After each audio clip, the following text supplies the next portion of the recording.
आज हम लोग डिस्कस करने वाले हैं आरआरबी ग्रुप डी के वैकेंसी के बारे में। तो आइए वीडियो को बिना देरी के शुरू करते हैं और समझते हैं कि ग्रुप डी के फॉर्म फिलअप करने के लिए क्या आपकी योग्यता होना चाहिए, ठीक है, कितना आपका एज होना चाहिए, कितना इसमें सैलरी मिलेगा, संपूर्ण जानकारी इसमें समझते हैं। तो यहाँ पे सबसे पहले यहाँ पे देखिए थंबनेल को देखते हैं। तो यहाँ पे लिखा हुआ है आरआरबी ग्रुप डी 2025। टोटल जो पद है इसमें 32,438 है। यहाँ पे योग्यता 10th या आईटीआई क्या लगेगा इसमें डिस्कस करेंगे। एज 18 से 36। फुल नोटिफिकेशन यहाँ पे आउट हो चुका है, ठीक है। व्यस्तता होने के कारण इस टॉपिक पे मैं वीडियो नहीं बना पाया था, तो आज मैं इसका वीडियो शूट कर रहा हूँ। तो यहाँ पर देखिए सबसे पहले यहाँ पे डिस्कस करते हैं कि सेंट्रलाइज्ड एम्प्लॉयमेंट नोटिफिकेशन जो है आउट हो गया। डेट ऑफ इंडिकेटिव नोटिस जो आया 28/12/2024 को आया, और डेट ऑफ पब्लिकेशन पब्लिश जो हुआ 22/1/2025 को पब्लिश कर दिया गया। Opening date and time of online registration of application 23/1 से स्टार्ट हो गया, 23/1/2025 से, ठीक है। तो यहाँ पे ये चीज़ समझ में आया होगा। और यहाँ पर देखिए क्लोजिंग डेट जो है ये 22/2/2025 को ये खत्म हो जाएगा। इसका form date for application fee payment after closing date 23/2/2025 तक आप इसको कर सकते हैं। Date time for modification window for correction in application, अगर आपको उसमें कुछ गलती हो जाती है तो उसका जो टाइम है वो 25/2 से लेकर के 6/3/2025 तक रहेगा, ठीक है। तो ये चीज़ आपको समझ में आया होगा। अगला देखते हैं आगे क्या है इसमें।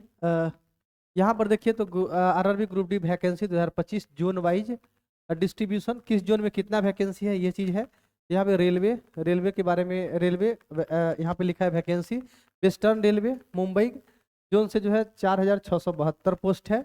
नॉर्थ वेस्टर्न रेलवे जयपुर से 1,433, और साउथ वेस्टर्न रेलवे हुबली यानी कि 503, और वेस्टर्न सेंट्रल रेलवे जवालपुर यहाँ से कितना है 1814 है, ठीक है। यहाँ पे ईस्टर्न कोस्ट रेलवे भुवनेश्वर से 964, और साउथ ईस्ट सेंट्रल रेलवे से 1337, और नॉर्दर्न रेलवे से 4,785, साउदर्न रेलवे से 2,694, नॉर्थ ईस्टर्न रेलवे से 1,370, और नॉर्थर्न फ्रंटियर रेलवे गुवाहाटी से 2,148। इस तरह से इसमें पूरा दिया हुआ है। टोटल वैकेंसी जो है 32,438 है। यहाँ पर देखिए सेंट्रल रेलवे से हो गया 3,244, ईस्टर्न रेलवे यानी कोलकाता से 1,817 है, ईस्ट सेंट्रल रेलवे है 1,251, नॉर्थ सेंट्रल रेलवे है 2,120, और यहाँ पे है साउथ ईस्टर्न रेलवे यहाँ से 10,44, साउथ सेंट्रल रेलवे यहाँ पे 1,642, ठीक है।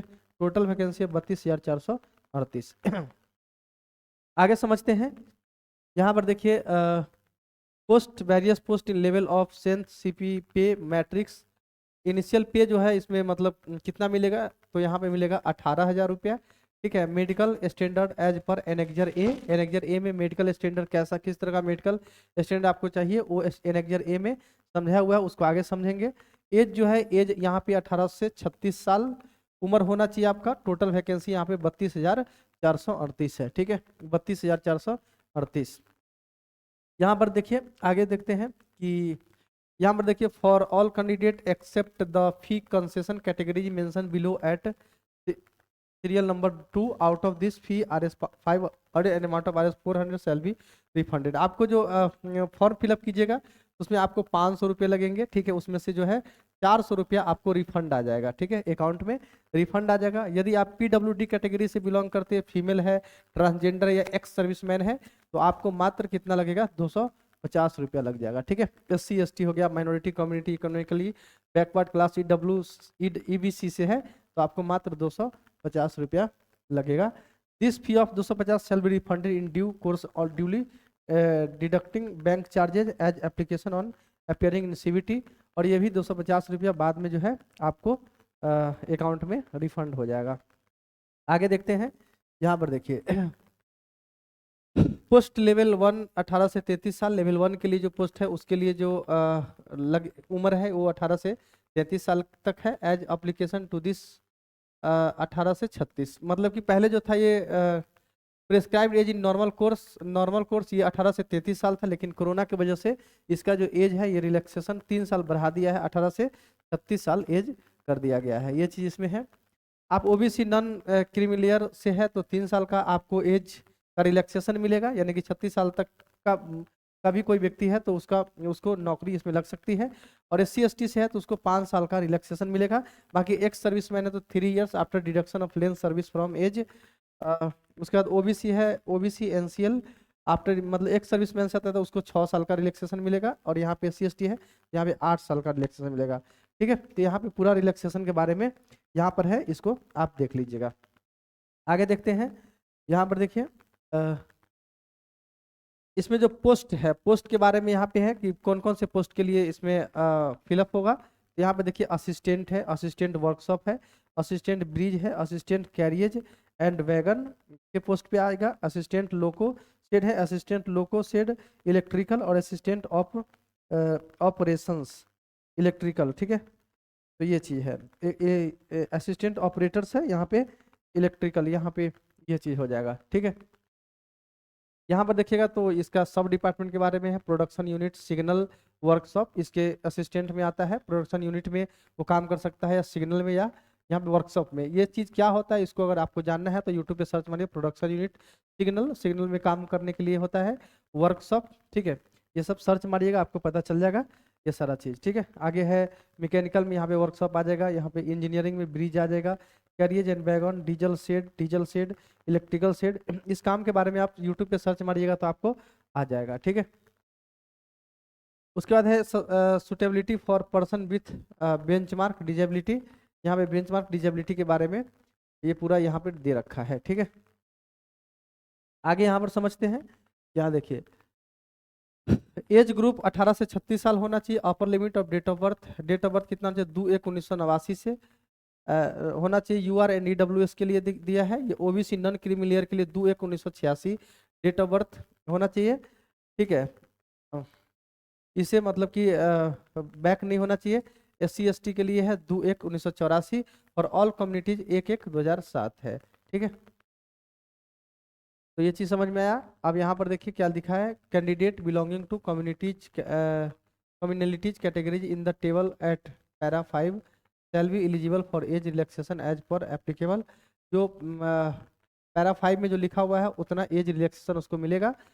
Note the date of birth limit for SC/ST and OBC NCL given in this table includes community age relaxation. ठीक है, तो यहाँ पर ये चीज़ है। आगे देखते हैं, एजुकेशनल क्वालिफिकेशन आपका क्या होना चाहिए। Please see annexure A for the prescribed qualification for each. Annexure A को देखना है, उसमें क्या आपको क्वालिफिकेशन लगेगा, ये चीज़ उसमें दे रखा है। ठीक है, तो यहाँ पे आते हैं, देखिए पहले इसको एग्जाम के बारे में समझ लेते हैं कि एग्जाम कैसे होगा। तो सबसे पहले CBT 1 होगा। अगर आप CBT 1 में पास है, ठीक है, उसके बाद आपका PET होगा, फिजिकल टेस्ट होगा। ठीक है, उसके बाद DV document verification, medical examination, उसके बाद आपको जॉब मिल जाती है इसमें। ठीक है, आगे देखते हैं। यहाँ पर देखिए आगे short listing for PET railway RRC wise short listing for candidate for PET shall be done at the rate of 3 times of the vacancy, may increase or decrease as per the requirement of railway administration. The short listing for PET will be based on the merit of the candidates in the CBT 1। CBT 1 में जो पास हो जाएगा उसको PET के लिए बुलाया जाएगा। Physical examination test होता है, ये फिजिकल एलिजिबिलिटी टेस्ट होता है ये। उसका short listing candidate for DV उसका डॉक्यूमेंट वेरिफिकेशन। उसके बाद यहाँ पे नेगेटिव मार्किंग, इसमें नेगेटिव मार्किंग रहता है। There shall be negative marking for incorrect answer 1/3 का नेगेटिव मार्किंग रहता है। यानी आप 3 को क्वेश्चन गलती करते हैं तो एक नंबर आपका काट लिया जाएगा सही में से। Calling of candidate more than number of vacancy, एक से ज़्यादा, यानी कि ज़्यादा जितना वैकेंसी उससे ज़्यादा भी ये बुला सकते हैं। इसका मतलब ये है कि ज़्यादा स्टूडेंट को भी इसमें बुला सकते हैं जितना का उसको ज़रूरत है। फिजिकल एलिजिबिलिटी टेस्ट में उससे ज़्यादा कोई बुला सकते हैं, पर बुलाते नहीं है। आगे देखते हैं, यहाँ देखिए यहाँ पे है एनेक्जर 2 एनेक्जर 3। ठीक है, physical fit in all respect. यहाँ पे मेडिकल स्टैंडर्ड में अगर A2 है, यहाँ पे A2 है तो इसमें क्या है, डिस्टेंट विजन 6/9 का होना चाहिए आपके आई का। और यहाँ पे 6/9 विदाउट ग्लासेस। ठीक है, बिना ग्लास का भी बिना ग्लास का होना चाहिए। उसके बाद नियर विजन विदाउट ग्लासेस होना चाहिए। Must pass test for colour vision, colour vision नहीं होना चाहिए उसको। बाइनोक्यूलर विजन, नाइट विजन और मेजोपिक विजन, ये सब यहाँ पे चलेगा। Physical fit in all respect, distant vision with और विदाउट ग्लास, ग्लास के साथ भी और ग्लास के नहीं लगा है तभी यहाँ पे ये सही हो जाएगा, मतलब कि उसको रख लिया जाएगा। नियर विजन, ये इसमें मेडिकल में होता है ये टर्म, ठीक है। विथ और without glasses and must pass test for colour vision, binocular vision, night vision, mesopic vision, ठीक है। ये सब इसमें पास होना चाहिए। B1 का मतलब क्या है, तो physically fit in all respect, यानी कि डिस्टेंट विजन विथ और without glasses, near vision with और विदाउट ग्लासेस भी चलेगा। Must pass test for colour vision, binocular vision, night vision, ये सब इसका मेडिकल स्टैंडर्ड है। B1 है, ये B2 है, ये C2 है। Physically fit in all respect, distant vision with और without glasses, near vision with और विदाउट ग्लासेस, और क्लोज वर्क इज रिक्वायर्ड, ठीक है। रीडिंग और close work is required, must pass test for binocular. अब यहाँ पर देखिए इसके एग्जाम के लिए क्या जरूरत पड़ेगा आपको, कंप्यूटर बेस्ड टेस्ट। ये इसमें कितना नंबर का क्वेश्चन आएगा, तो यहाँ पे टोटल जो है 90 मिनट्स टाइम दे रखा है। 25 नंबर जो है जनरल साइंस से रहेगा, मैथमेटिक्स से 25 क्वेश्चन रहेगा, जनरल इंटेलिजेंस और रीजनिंग से 30 मार्क्स का क्वेश्चन रहेगा, यानी 30 क्वेश्चन, और जनरल अवेयरनेस से 20, टोटल यहाँ पे 100 मार्क्स का क्वेश्चन पूछ लिया जाएगा, ठीक है। तो ये चीज़ है यहाँ पर। आगे देखते हैं mathematics numerical system board marks, जो जो आएगा, जो जो चैप्टर वो इसमें लिखा हुआ है, ठीक है। ये पूरा आप देख लीजिएगा, general science and general awareness. Male candidate यहाँ पे physical efficiency test. Physical efficiency test में क्या होगा, तो फिजिकल एफिशिएंसी टेस्ट कैसे होगा, यहाँ पर देखिए, यहाँ पे है should be able to lift and carry 35 kg का वजन उठा करके आपको 2 मिनट में 100 मीटर कंप्लीट करना होता है। मेल के लिए है ये, ठीक है। और फीमेल के लिए should be able to run for a distance of 100 metres in 4 minute and 15 seconds, ठीक है। ये मेल कैंडिडेट के लिए 1000 मीटर दौड़ना है आपको 4 मिनट 15 सेकेंड में। और यहाँ पे फीमेल कैंडिडेट के लिए 20 kg उठा करके 2 मिनट में 100 मीटर पूरा करना है। और रनिंग के लिए क्या है, रनिंग के लिए 100 मीटर उसको 5 मिनट 40 सेकेंड में दौड़ना है। तो ये है फिजिकल एफिशिएंसी टेस्ट। आगे देखते हैं pregnant female candidate. Pregnant female candidate है तो on reporting of female candidate for PT physical efficiency test और self declaration indicating about her pregnancy status shall be submitted by her. Pregnancy status उसको मतलब जमा करना पड़ेगा। In case she declares that she is not pregnant then this may be allowed to participate in the PT. अगर वो pregnant नहीं है तो वो पीटी में उसको पार्टिसिपेट करना होगा। In case of false declaration, अगर झूठ बोलता है तो all the risk of undergoing PT will be of her own. If the female candidate, अगर वो झूठ बोलता है तो पीटी में अगर कुछ होता है तो उसका जिम्मेदार वो खुद हो जाएंगे, ठीक है। तो ये चीज़ है इसमें। आगे देखते हैं document verification and empanelling of candidates. उसके बाद क्या है, डॉक्यूमेंट वेरिफिकेशन होगा based on the performance of candidate in CBT subject to their qualifying in PT. PT भी पास है, क्वालिफाई है, और सीबीटी भी पास है, तो इसका मतलब उसको क्या है, डीवी के लिए बुलाया जाता है। Candidate to be called for document verification will be equal to the number of notified vacancy 1:1 में, ठीक है। अब यहाँ पे क्या है कि सीबीटी में मान लीजिए कि 32,000 का अगर वैकेंसी है तो यहाँ पे इससे ज़्यादा बुलाता है, या तो 3 गुना या 5 गुना बुलाता है, ठीक है। मान लीजिए ये 3 गुना बुलाता है तो यहाँ पे कितना हो जाता है, 96,000 हो जाता है, ठीक है। और फिर से यहाँ पे पीईटी में क्या करेगा, पीईटी में जितना छटके मान लीजिए 60,000 आता है तो 60,000 हो जाता है, लेकिन इसको लेना तो कितना है, 32,000 ही लेना है। तो लास्ट में डॉक्यूमेंट वेरिफिकेशन तक जा करके कट ऑफ को बढ़ा करके यहाँ पे 32,000 ही सिलेक्ट करेंगे, ठीक है। यानी कि 1:1, यानी एक पोस्ट के लिए एक ही कैंडिडेट यहाँ पे लिया जाएगा, ठीक है। इसका मतलब ये है। आगे देखते हैं। अब यहाँ पर देखिए कि railway wise post wise vacancy for all the notified post. यहाँ पे पोस्ट वाइज वैकेंसी दिया कि असिस्टेंट के लिए कितना इसको जरूरी है, ठीक है। और उसके बाद यहाँ पे किस कैटेगरी को के लिए कितना है, ये चीज़ यहाँ पे दे रखा है। यूआर के लिए 180, एससी के लिए 69, एसटी के लिए 29, इस तरह से ये पूरा वैकेंसी दे रखा है, ठीक है। तो इसको आप देख लीजिएगा पीडीएफ डाउनलोड करके। आगे देखते हैं candidate should have their own mobile number and valid active personal email ID. आपका ईमेल आईडी आपका खुद का होना चाहिए, ठीक है।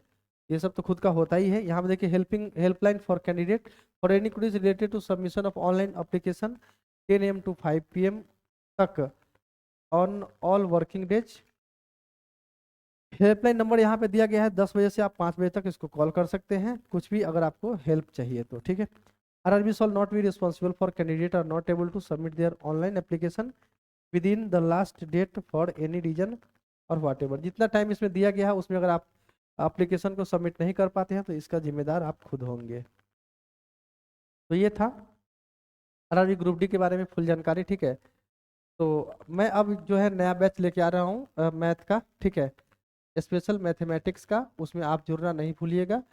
उसमें आपको बेसिक से एडवांस तक पढ़ाऊंगा। रेलवे के किसी भी एग्जाम का आप तैयारी कर रहे हैं, बेसिक टू एडवांस, ठीक है, बेसिक टू एडवांस पढ़ाऊंगा हर एक चैप्टर पे, ठीक है, हर एक चैप्टर पे। तो उसमें आप जुड़ना नहीं भूलिएगा। अभी 1 तारीख से मैं लेके आ रहा हूँ, यानी कि 1 मार्च से, ठीक है, 1 मार्च से मैथ का बैच लेके आ रहा हूँ कंपटीशन का, यानी कि आप रेलवे की कोई भी एग्जाम की तैयारी कर रहे हैं तो उसमें आपको यूजफुल होगा। कैसी लगी वीडियो कमेंट करके जरूर बताइए। वीडियो अच्छी लगी हो तो वीडियो को लाइक और चैनल को सब्सक्राइब कर लीजिए ताकि नया अपडेट वीडियो आपसे मिस नहीं हो।